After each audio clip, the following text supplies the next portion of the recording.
Hi there, welcome to Hillside Wealth's YouTube channel. My name is Amanda Baxter. I'm an investment advisor with Hillside Wealth, IA Private Wealth. And today I'm going to be talking to you about emergency funds. The traditional, what you should have in your emergency fund is this 3 to 6 months of expenses. And I'd like to revisit, revise, and chat a little bit about what an emergency fund should comprise of and how it develops over time. And this is something that is in something like a high interest savings account or just a general savings account. High interest is better. You're going to get more interest, right? So growth on that account. It can also just be in a checking account if that's easier, but this is something that is detached from the market, so not going to have a lot of volatility. Okay, so that is the kind of the foundation of an emergency fund. Now, generally speaking, we say 3 to 6 months of expenses. So this would cover ideally if there was an emergency, be it medical, be it family, any kind of job loss, injury where you had to take time off of work and weren't able to get kind of paid time off, really anything that's under the category of emergency. Now, where we think it actually should develop to is ideally that 3 to 6 months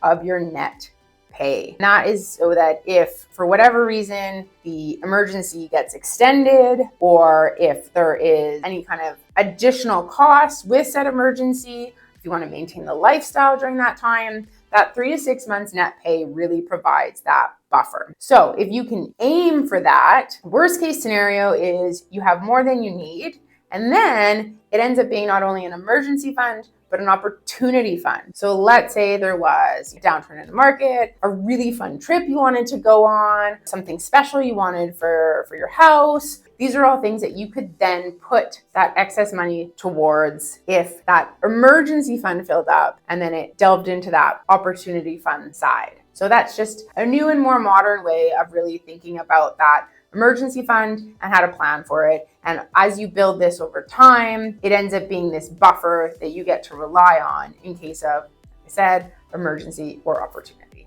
Thanks so much for watching. And of course, don't forget to like, subscribe, and follow along.